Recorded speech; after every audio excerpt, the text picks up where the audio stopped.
Hello বন্ধুরা, আমি অঙ্কুশ। আপনারা শুনছেন হান্টিং নাইটমেয়ার। আজ শুনছেন 2019 সালে মুক্তি পাওয়া পেট সিমেট্রি হরর মুভির ভয়ঙ্কর কাহিনীটি। চলুন তাহলে এবার কাহিনীতে ফেরা যাক। কাহিনীর শুরুতে আমরা দেখি একটা জঙ্গলের মাঝে আগুন জ্বলছে। কিছুটা দূরে কাঠের বাড়ির সামনে পড়ে আছে একটা দরজা খোলা গাড়ি। গাড়ির কাছে বাচ্চার রক্তমাখা হাতের ছাপ স্পষ্ট। বাড়ির বারান্দায় রক্তের দাগ সোজা চলে গেছে ঘরের ভেতরে। আশেপাশে কোনো জনমানুষের চিহ্ন নেই। দৃশ্য ফিরে যায় অতীতের ঘটনায়। আমরা দেখি জঙ্গলে ঘেরা এক নির্জন রাস্তা ধরে একটা গাড়ি এগিয়ে চলেছে। গাড়িতে আছে একটা ছোট্ট পরিবার। কর্তার নাম লুইস, উনার স্ত্রী র্যাচেল, বড় মেয়ে এলি এবং ছোট ছেলে গ্যাজ। আর তাদের সঙ্গে আছে বাড়ির পোষা বেড়াল চার্চ। বাড়ির কর্তা লুইস একজন ডাক্তার। কাজের সুবিধার্থে উনি বোস্টন শহর থেকে নিজের পরিবারকে শিফট করছিলেন জঙ্গলে ঘেরা একটা ছোট্ট শহর লাডলোতে। লুইস সেখানে খুবই অল্প টাকার মূল্যে বিস্তর এলাকা জুড়ে একটা সুন্দর বাড়ি কিনেছেন। বাড়ি লাগোয়া জঙ্গলটিও তার এলাকাভুক্ত। গাড়ি থেকে নামতেই সবুজে ঘেরা খোলামেলা জায়গা দেখে এলির বেশ পছন্দ হয়ে যায় বাড়িটা। লুইস এলির হাতে বাড়ির চাবি তুলে দিয়ে বলে, তুমি কি সবার প্রথমে বাড়িতে পা রাখতে চাও? এলি চাবি নিয়ে ছুটে পালিয়ে গেলে সকলকে চমকে দিয়ে হঠাৎ পাশের রাস্তা দিয়ে দ্রুত গতিতে একটা বড় ট্রাক চলে যায়। সেই শব্দে র্যাচেল ভয়ানক চমকে ওঠে। এরপর লুইস ও র্যাচেল মিলে গ্যাজের সঙ্গে বাড়ির ভেতরে প্রবেশ করে। পরদিন ভোর হলেই লুইস তার কাজের জায়গা মানে হসপিটালের কাজে যোগ দেয়। অপরদিকে তখন এলি ও র্যাচেল মিলে নতুন বাড়ি গোছানোর কাজ করছে। এমন সময় তারা জঙ্গলের দিক থেকে একটা অদ্ভুত শব্দ শুনতে পায়। সেদিকে চাইলে তারা দেখে একদল গ্রামের ছোট বড় ছেলেমেয়েরা মিলে পশুর মুখোশ পরে এক তালে একটা ঠেলা গাড়িতে করে তাদের মৃত পোষ্যকে নিয়ে যাচ্ছে জঙ্গলের পথে। এলির কাছে বিষয়টা অজানা, তাই সে র্যাচেলের সঙ্গে কৌতূহল বসে সেদিকে কিছুটা হেঁটে যায়। মুখোশধারী বাচ্চাদের দল জঙ্গলের গভীরে মিলিয়ে গেলে র্যাচেল এলিকে বাড়িতে ফিরে যাওয়ার জন্য ডেকে নেয়। ঠিক তখনই এলির নজর পড়ে জঙ্গলের অপর পাশে থাকা একটা বড় বাড়ির দিকে, যে বাড়ির ভেতর থেকে কেউ একজন এলিকে দেখছিল।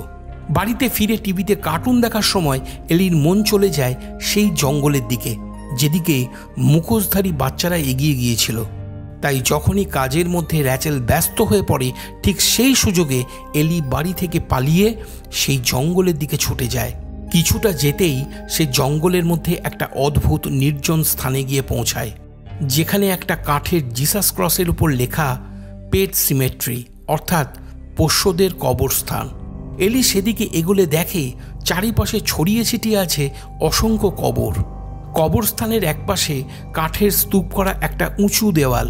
এলি কৌতূহলবশত সেই কাঠের স্তূপ লক্ষ্য করে উপরে উঠতে গেলে হঠাৎ একজন বয়স্ক লোক ধমক দিয়ে বলে ওঠে, এই মেয়ে, ওখান থেকে নেমে এসো।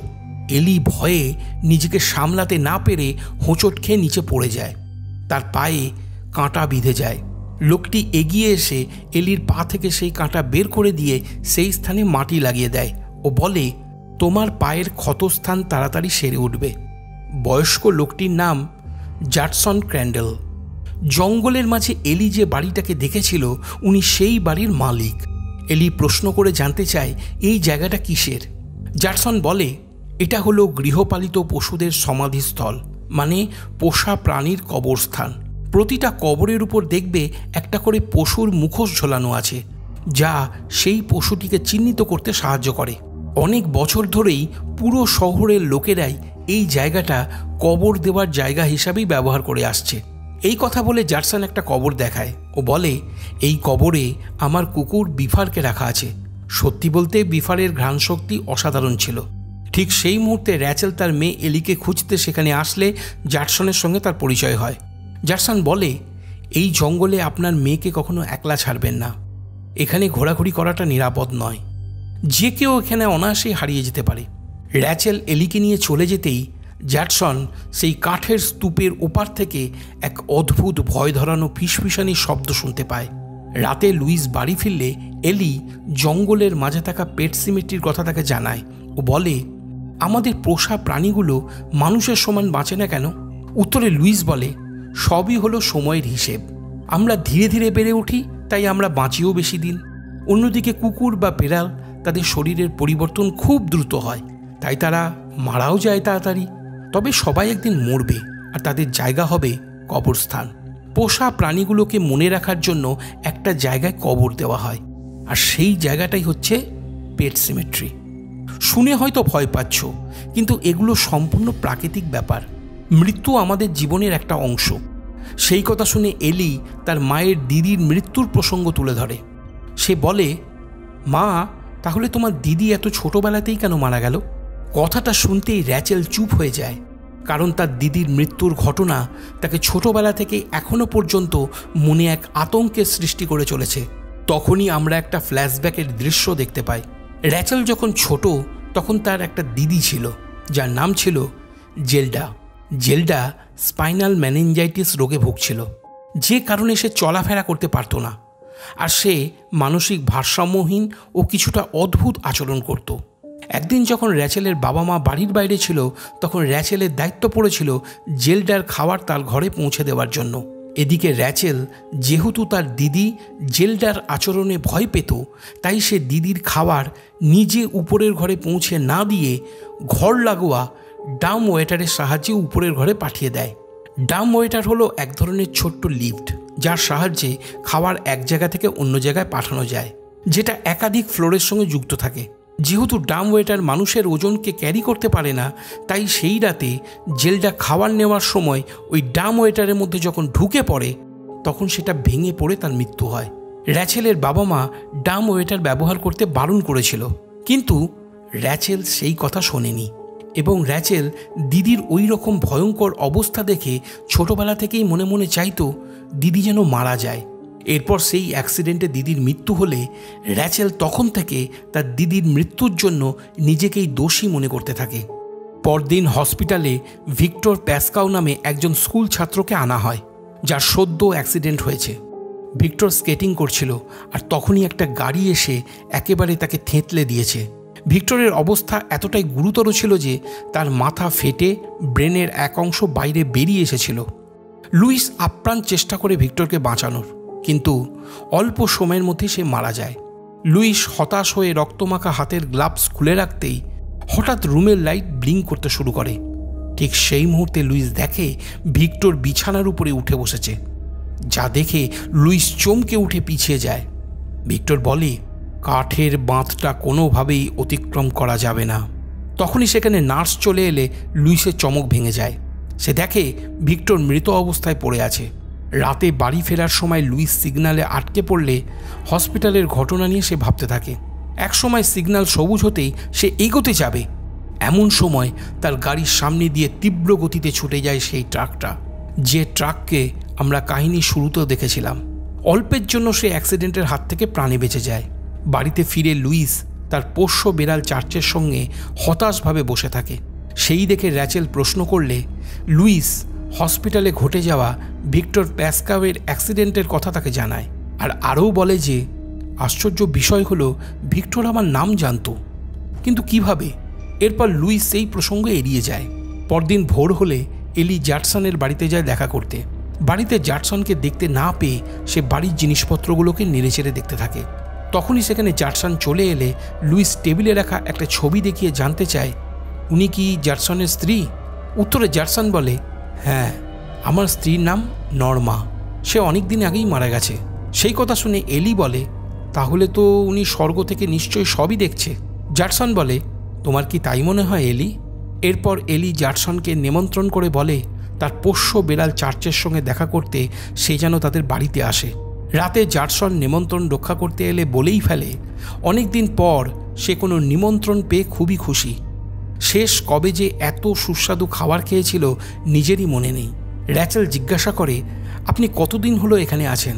উত্তরে জ্যাটসন বলে, ওই বাড়িতে আমি বহু বছর আছি, আমার কর্মজীবন থেকে শুরু করে সবটাই এখানে কেটেছে, তবে আপনাদের মতন প্রতিবেশী পাওয়া ভাগ্যের। জ্যাটসন আরও বলে যে আপনার বাড়ির পেছনের 50 একরের জঙ্গল রয়েছে, যার মধ্যে সেই সমাধিস্থলটা আছে, ওটাও আপনাদের সম্পত্তির অধীন। রাতে ঘুমানোর সময় লুইস এক অস্থির ভাব অনুভব করে। বারবার তার মনে হতে লাগে জানালার বাইরে থেকে কেউ যেন ডাকছে। বাতাসে গাছের পাতাগুলোর ফাঁক দিয়ে কোনো অলৌকিক ফিসফিসানি শব্দ ভেসে আসতে থাকে।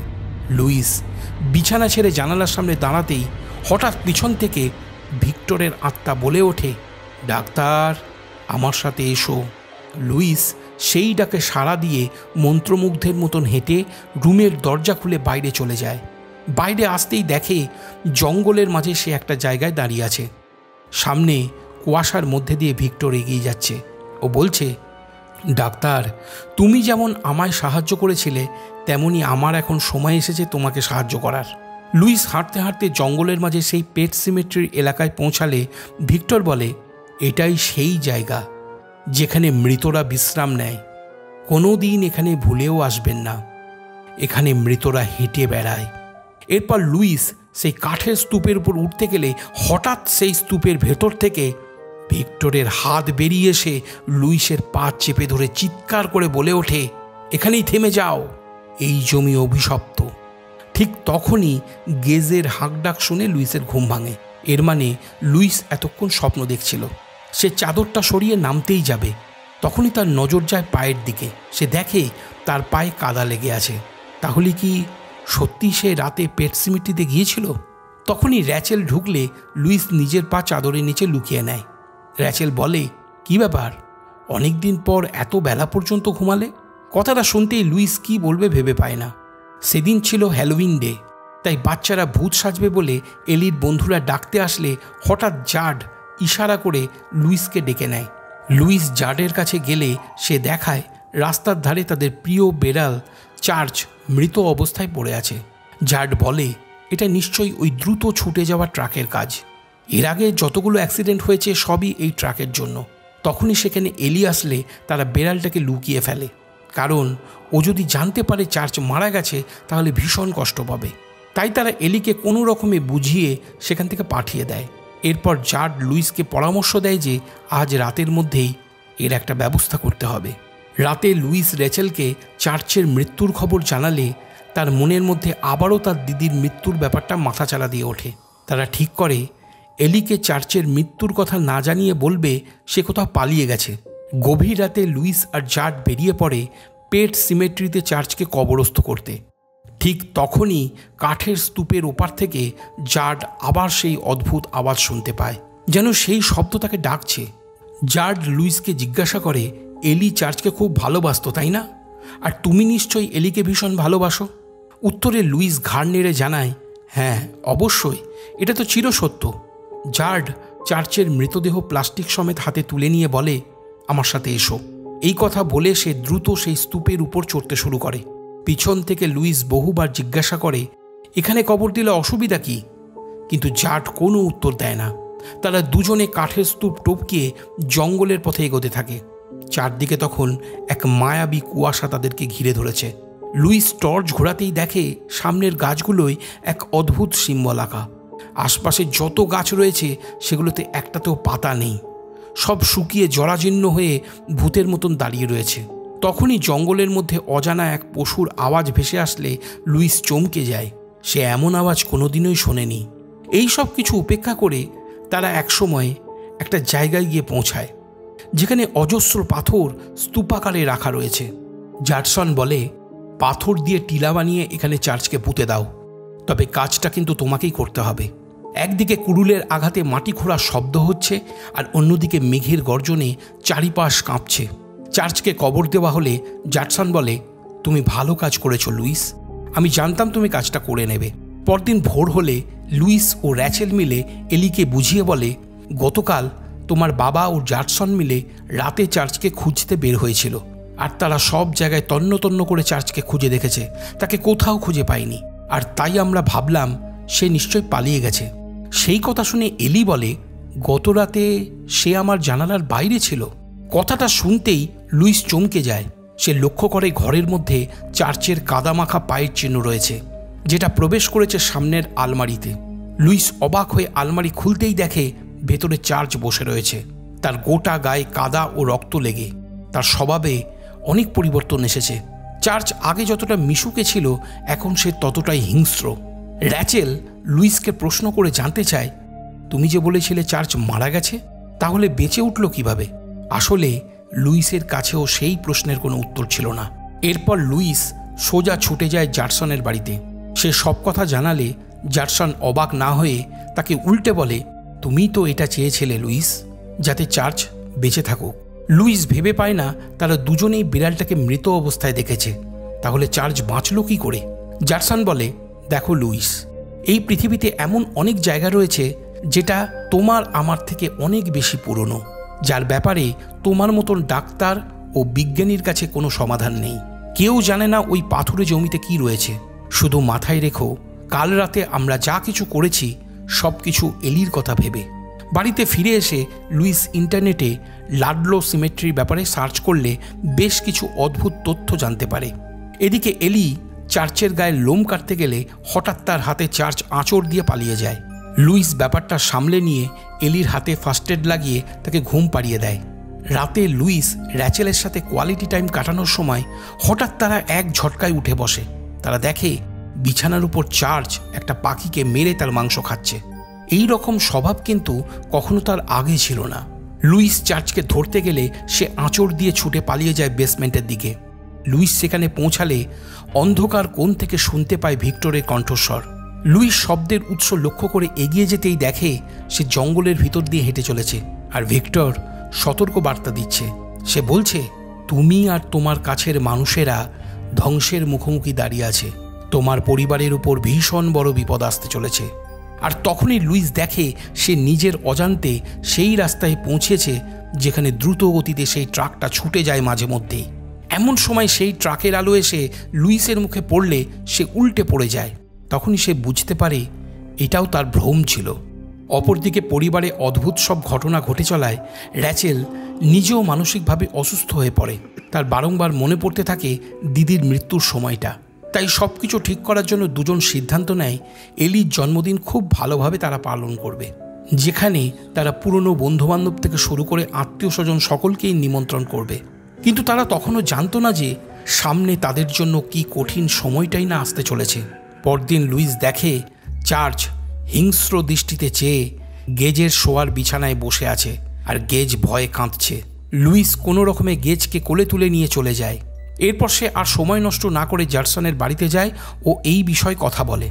জারসন বলে, 11 বছর বয়সে আমি আমার পোষ্য কুকুর বিফারকে হারাই। কাঁটাতারের ভেতর দিয়ে দৌড়ে যাওয়ার সময় বিফারের গায়ে ক্ষতের সৃষ্টি হয়, যা এক সময় আরও সংক্রামিত হয়ে পড়ে। আমার বাবা দয়ামায়া ভুলে বিফারকে মেরে ফেলতে বাধ্য হয়। এরপর স্ট্যানি বুচার্ড নামে আমার এক বন্ধু মৃত বিফারকে পেট সিমেট্রিতে নিয়ে যাওয়ার পরামর্শ দেয়। এরপর লুইস একটা ছবি দেখালে জারসন বলে, এটা হলো ওয়েন্ডিগো। বিশেষ করে উত্তরাঞ্চলের পুরনো লোককথায় ওয়েন্ডিগো ছিল পুরাতন এক আখ্যান, যা স্থানীয়দের মাধ্যমে ছড়িয়ে পড়েছিল। তবে তাদের কাছে এটা নিছক রূপকথা ছিল না, তারা এটাকে ভয় পেত ও বিশ্বাস করত।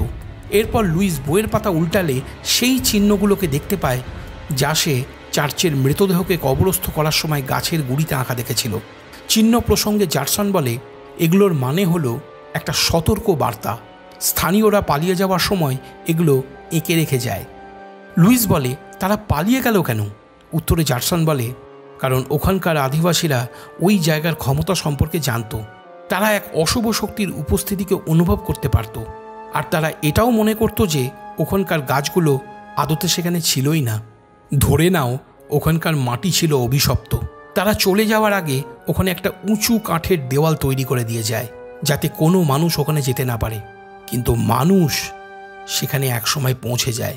এই ওয়েন্ডিগো কোনো কাল্পনিক চরিত্র হলেও ওই জায়গায় কিছু একটা অশুভ শক্তি তো আছেই, যা মৃত লাশকে জীবিত করে তোলে। এছাড়া ওয়েন্ডিগোর অশুভ শক্তি জীবিত মানুষদেরকেও খুব সহজেই মেন্টালি কন্ট্রোল করতে পারে, যেটাকে স্থানীয় ভাষায় ওয়েন্ডিগো সাইকোসিস বলে কথিত আছে।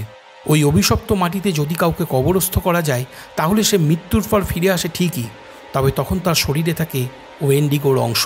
তাই ওই অভিশপ্ত জায়গা থেকে সকলকে সতর্ক করার জন্য ওখানকার গাছগুলোতে ওই সিম্বল বানিয়ে রাখা হয়েছে। এরপর 1820 সালে সেটলার্স গোষ্ঠী এখানে বসতি বানিয়ে চাষাবাদ করা শুরু করলে তারা মালপত্র ইম্পোর্ট এক্সপোর্টের জন্য রাস্তা তৈরি করে, যে রাস্তা ধরে ট্রাক অত্যাধিক স্পিডে যাওয়া আসা করে। আর সেই রাস্তায় বহু বন্য পশুসহ মানুষের অ্যাক্সিডেন্ট হয়েছে।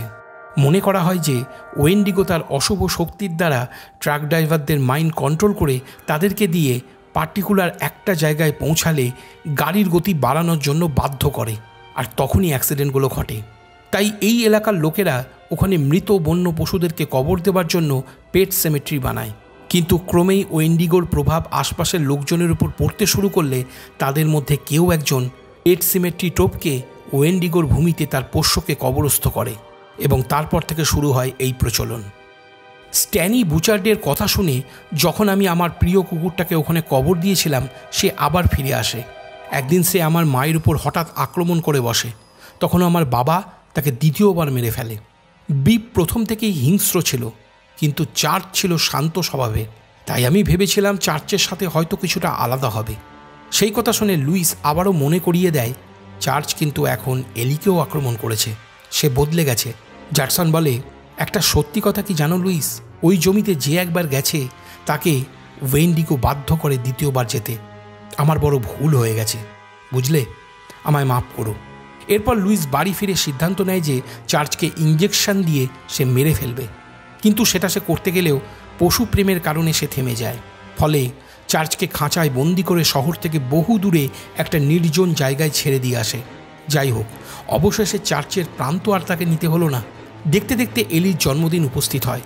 জন্মদিনের কেক কাটার পর সবাই যখন নিজেরা আনন্দ করতে ব্যস্ত, ঠিক তখন কানামাছি খেলার সময় এলি রোডের দিকে এসে লুকিয়ে পড়ে এবং গেজ লুকায় একটা গাড়ির পিছনে। এমন সময় এলি দেখে দূরের রাস্তা দিয়ে চার্চ তার দিকে এগিয়ে আসছে। এলি চার্চকে নেওয়ার জন্য সেদিকে ছুটে যায়, কিন্তু খেয়াল করে না যে তার পিছনে দ্রুত গতিতে এগিয়ে আসছে সেই বড় ট্রাকটা। এদিকে লুইস চলন্ত ট্রাকটাকে ছুটে আসতে দেখে সতর্ক হয়। ঠিক সেই মুহূর্তে গেজ বড় রাস্তার দিকে ছুটতে শুরু করলে লুইস ছুটে গিয়ে কোনো রকমে গেজকে একটুর জন্য বাঁচিয়ে নিলেও ট্রাক নিয়ন্ত্রণ হারিয়ে সোজা গিয়ে ধাক্কা মারে এলিকে, আর ঘটে যায় সেই মর্মান্তিক ঘটনা, এলি মারা যায়। পরের দিন বুকে পাথর রেখে নিজের একমাত্র মেয়েকে তার প্রিয় পুতুলের সাথে তারা কবরস্থ করে। জন্মদিনের পরেই যে এলির মৃত্যুদিন আসবে সেটা কেউ জানত না। এলির শোকে গোটা পরিবার একদম ভেঙে পড়ে। যার প্রভাব বেশি পড়েছিল লুইসের উপর। তাকে সবসময় এলির স্মৃতি দুঃস্বপ্নের মতন তাড়া করে বেড়াতো। এই ঘটনার কয়েকদিন পর লুইস র্যাচেল ও গেজকে বোস্টন শহরে তার বাবার কাছে পাঠিয়ে দেয়, আর লুইস কিছুদিনের জন্য ওখানে থেকে যাওয়ার সিদ্ধান্ত নেয়। সে র্যাচেলকে বলে হসপিটালের কাজ মিটিয়ে সে ফিরে যাবে, কিন্তু তখন লুইসের মাথায় চলছিল অন্য প্ল্যান। রাত নামলেই লুইস মদ্যপান করার জন্য পৌঁছে যায় জাটসনের বাড়িতে। লুইস জাটসনের নজর এড়িয়ে তার ড্রিঙ্কসের গ্লাসে ঘুমের ওষুধ মিশিয়ে দেয়। ফলে মদ খাওয়ার কয়েক মিনিট পরেই জাটসন চোখ বুজে ঘুমিয়ে পড়ে। এরপর লুইস কবরস্থানে প্রবেশ করে এলির লাশটাকে মাটি খুঁড়ে বের করে নেয় এবং সে সোজা পৌঁছে যায় পেট সিমেট্রির সেই কাঠের স্তূপের সামনে। ঠিক সেই মুহূর্তে ভিক্টরের আত্মা সতর্ক করে বলে, লুইস দাঁড়িয়ে পড়ো, আর যেও না, ওটা ওয়েন্ডিগোর অভিশপ্ত ভূমি। লুইস ভিক্টরের কথায় কান না দিয়ে উন্মাদের মতন ছুটে চলে সামনের দিকে। অপরদিকে তখন গ্যাজ অন্ধকার ঘরের কোণে কাউকে দেখে কেঁদে উঠলে র্যাচেল সেখানে ছুটে এসে নিজের ছেলেকে বুকে জড়িয়ে ধরে। আর ঠিক সেই সময় আমরা দেখি অন্ধকারে দাঁড়িয়ে আছে ভিক্টরের প্রেতাত্মা, যাকে শুধু গ্যাজই দেখতে পাচ্ছিল। এদিকে তখন লুইস ওয়েন্ডিগোর মাটিতে এলির লাশটাকে কবর দেওয়ার কাজ সারছিল। কবর দিয়ে লুইস বাড়ি ফিরে এসে বিছানার উপর সাজিয়ে রাখে এলির জন্য নতুন ড্রেস। গভীর রাতে দরজা খোলার শব্দে লুইসের ঘুম ভাঙলে সে দেখে বাড়ির সামনে কারোর কাদামাখা পায়ের ছাপ। সে ওই ছাপ লক্ষ্য করে বাড়ির বেসমেন্টে পৌঁছালে দেখে একটা পশুর মুখোশ পড়ে আছে, যেটা হাতে তুলে নিতেই এলি বলে ওঠে, বাবা, আমি কোথায় আছি? লুইস প্রথমে চমকে উঠলেও নিজের মেয়েকে ফিরে আসতে দেখে ভীষণ খুশি হয়ে তাকে বুকের মধ্যে টেনে ধরে বলে, এটা তোমার বাড়ি। এরপর সে এলিকে বাথরুমে নিয়ে গিয়ে নিজের হাতে স্নান করিয়ে দেয়। ভেজা চুলটা আঁচড়ানোর সময় হঠাৎ চিরুনিতে একগোছা চুল উঠে আসলে লুইস এলির মাথার পিছন থেকে চুল সরায় আর দেখে তার পুরো মাথাটা স্ট্রিচ করা। লুইসের কাছে তখন এটা কোনো চিন্তার ব্যাপারই ছিল না, কারণ এলি মরে গিয়েও আবার তার কাছে ফিরে এসেছিল। এলির তখন শুধুমাত্র অ্যাক্সিডেন্টের কিছু আগের মুহূর্তের কথাই মনে ছিল, তারপর থেকে সবটাই ব্ল্যাঙ্ক। তাই এলি জিজ্ঞাসা করে, আমি মরে গেছি তাই না বাবা? লুইস চোখের জল লুকিয়ে উত্তর দেয়, কিছু হয়নি সোনামণি, আমরা সবাই একসাথে ফিরে এসেছি, সব ঠিক হয়ে যাবে, চিন্তা করো না। পরদিন লুইসের অনেক আগেই এলি ঘুম থেকে উঠে পড়ে। সে গান চালিয়ে নাচ করতে থাকে, কিন্তু সেই নাচে তার কোনো কন্ট্রোলই নেই। তাই তার হাত লেগে ঘরের আশপাশের সমস্ত জিনিসপত্র পড়ে যাচ্ছে মাটিতে। একসময় এলি ক্ষেপে গিয়ে তার মায়ের ছবিটাকে ছুঁড়ে ফেলে দিলে লুইস তাকে ধমক দিয়ে থামায়। তখনই র্যাচেলের ফোন আসলে এলি জিজ্ঞাসা করে, মাকে আমার কথা কবে জানাবে বাবা? লুইস সেই কথা শুনে র্যাচেলের ফোন কেটে দেয়। অপরদিকে আমরা দেখি সেই দিনই বোস্টন শহর থেকে র্যাচেল লুইসের বাড়িতে ফিরছে। এরপর লুইস ফোন না ধরলে র্যাচেল ব্যস্ত হয়ে জাটসনকে কল করে বলে সে যেন তাদের বাড়িতে গিয়ে চেক করে দেখে যে লুইস ঠিক আছে কিনা। এদিকে প্রথম থেকেই জাটসনের সন্দেহ হচ্ছিল কিছু একটা গণ্ডগোল ঘটেছে তার পিঠ পিছনে। তাই সে আর সময় নষ্ট না করে লুইসের বাড়ির দরজায় নক করলে দেখে লুইস যেন আজ তার সঙ্গে অদ্ভুত ব্যবহার করছে। তার হাতে ক্ষতের দাগ, অল্প রক্ত লেগে। যে মানুষটা তাকে দরজা খুলে প্রতিদিন ওয়েলকাম জানাতো সে আজ দরজা খুলতেই চাইছে না। বাড়ি ফেরার সময় উপরে জানালার দিকে তাকালে জাটসন চমকে যায়, কারণ সেখানে দাঁড়িয়ে রয়েছে এলি। সবার প্রথমে জাটসন নিজের বাড়িতে ফিরে এসে জানালা দরজাগুলো ভালো করে লাগিয়ে নেয়। তারপর নিজের আত্মরক্ষার জন্য বন্দুকটা কাছে রাখে। হঠাৎ মনে হয় এলি হয়তো তার আসার আগেই বাড়িতে ঢুকে গেছে। তাই সে বাড়ির প্রতিটা রুম ভালোভাবে চেক করে যখনই সিঁড়ি দিয়ে নিচে নামতে যাবে তখনই সে দেখে চার্চ বসে আছে। সে এগোতে যাবে, তখনই সেখানে এলি এসে জাটসনের পায়ের ধমনী ছুরি দিয়ে কেটে দেয়। এরপর এলি মুখোশ খুললে দেখা যায় সে জাটসনের স্ত্রী নর্মার রূপ নিয়েছে। সেই দেখে জাটসন গুলি ছুটতে গেলে এলি তাকে নৃশংসভাবে খুন করে। অপরদিকে তখন র্যাচেল বাড়ি ফিরে আসলে লুইস তাদেরকে দেখে ভয় পেয়ে যায়, কারণ সে মনে করে এলিকে দেখে না জানি এরা কীরকম বিহেভ করবে। ঠিক সেই সময় দরজা খুলে এলি ঘরে প্রবেশ করে। সে এক পা দুপা করে মায়ের কাছে এসে জড়িয়ে ধরে। সেই দেখে র্যাচেল বাকরুদ্ধ হয়ে পড়ে, কিন্তু লুইস পাগলের মতন বলতে থাকে, আমি ওই জমিতে এলিকে কবর দিয়ে জীবিত করে তুলেছি, ওকে তুমি জড়িয়ে ধরো। কিন্তু র্যাচেল এটা মানতে রাজি নয়। তাই সে গ্যাজকে ঘুম পাড়ানোর নাম করে উপরের ঘরে গিয়ে দরজা বন্ধ করে দেয়। লুইস অনেকবার র্যাচেলকে বোঝানোর চেষ্টা করে, কিন্তু সে কিছুতেই মানতে রাজি নয়। রাতে র্যাচেল নিজের ঘরের দরজা বন্ধ করে হাতে ছুরি নিয়ে কল্পনা করতে থাকে তার অবস্থা দিদির মতন হচ্ছে, আর তার দিদি তাকে মারতে এগিয়ে আসছে। কিন্তু পরক্ষণে বুঝতে পারে এটা তার দুঃস্বপ্ন, আর তখনই এলি তার উপর আক্রমণ করে। অপরদিকে তখন লুইস জাটসনের বাড়িতে গিয়েছিল তাকে খুঁজতে। এদিকে তখন এলিকে আটকাতে র্যাচেল রীতিমতন হিমশিম খাচ্ছিল। একসময় সে কোনো রকমে এলিকে লাথি মেরে রুম থেকে বেরিয়ে দরজা লাগিয়ে দেয়। অপরদিকে জাটসনকে মৃত অবস্থায় পড়ে থাকতে দেখে লুইস নিজের পরিবারকে বাঁচাতে ছুটে যায়। ততক্ষণে র্যাচেল চেয়ার দিয়ে জানালা ভেঙে গেজকে নামিয়ে নিজে নামতে গেলে এলি তার পেটে ছুরি বিঁধিয়ে দেয়। র্যাচেল তখন প্রচণ্ড যন্ত্রণায় কষ্ট পাচ্ছে। এলি তাকে দিদির কথা মনে করিয়ে দিয়ে বলছে, তুমি চাইলে সেদিন ওকে বাঁচাতে পারতে, কিন্তু করনি। তুমি নিজেই চেয়েছিলে সে মারা যাক। বাবা বলতো মৃত্যুর পর নাকি কিছুই হয় না, কিন্তু মা, আজ আমি জানি মৃত্যুর পর অবশ্যই কিছু আছে, আর সেটা স্বর্গ নয়। কথাটা শুনে র্যাচেল বলে, আমাকে তুমি মা বলে ডেকো না, আমার মেয়ে অনেক দিন আগেই মারা গেছে। এটা শুনতেই এলি তাকে মেরে ফেলে।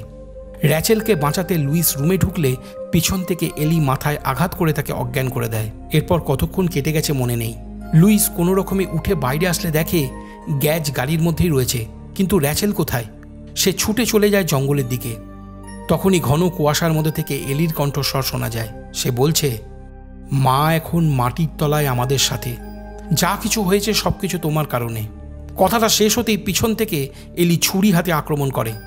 লুইসের গলায় ছুরি ধরতেই কোনো রকমে সে এলির হাত কামড়িয়ে ছুরিটা ফেলে এলির গলা চেপে ধরে, কিন্তু তার প্রভাব এলির উপর কাজ করছিল না। সে লুইসের হাত থেকে বেরিয়ে আসার জন্য ক্রমাগত ছটপট করে যাচ্ছে। লুইস বুঝে যায় একে থামানো যাবে না, তাই সে এলির বুকে পা রেখে বেলচা তুলে মারতেই যাবে। ঠিক তখন পিছন থেকে একটা লোহার রড ছুটে এসে লুইসের শরীরে বিঁধে যায়। দেখা যায় যন্ত্রণায় ছটপট করে লুইস কাতরাচ্ছে এবং রড হাতে দাঁড়িয়ে আছে র্যাচেল। লুইস মারা যেতেই তার লাশটাকে এলি ও র্যাচেল মিলে টেনে নিয়ে যায় উইন্ডোগোর অভিশপ্ত জমিতে। তারা সেটাকে কবর দেয়। এদিকে তখন গ্যাজ জঙ্গলের দিকে তাকাতেই দেখে তার বাবা লুইস, তার মা র্যাচেল, দিদি এলি ও তাদের পোষা বিড়াল চার্চ তার দিকে এগিয়ে আসছে। ছোট্ট গ্যাজের মুখে হাসি ফুটে ওঠে। সে আনন্দে গাড়ির লক খুলে দেয়, কিন্তু ছোট্ট গ্যাজ কি এটা জানতো তার পরিবার তাকেই মেরে সেই অভিশপ্ত ওয়েন্ডিগোর মাটিতে কবর দেবে? যদি সে এটা বুঝতো তাহলে হয়তো কোনোভাবেই গাড়ির লক খুলে দিত না।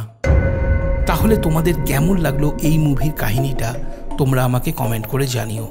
যদি তোমাদের আরও কোনো প্রশ্ন থাকে আমাকে জানাতে পারো। ভিডিওটা যদি পছন্দ হয়ে থাকে তাহলে লাইক ও কমেন্ট করে দিও। যদি আমার চ্যানেলে নতুন হয়ে থাকো তাহলে অবশ্যই চ্যানেলটা সাবস্ক্রাইব করে নিও। তাহলে আবার দেখা হচ্ছে আগামী ভিডিওতে। ততক্ষণের জন্য কথা।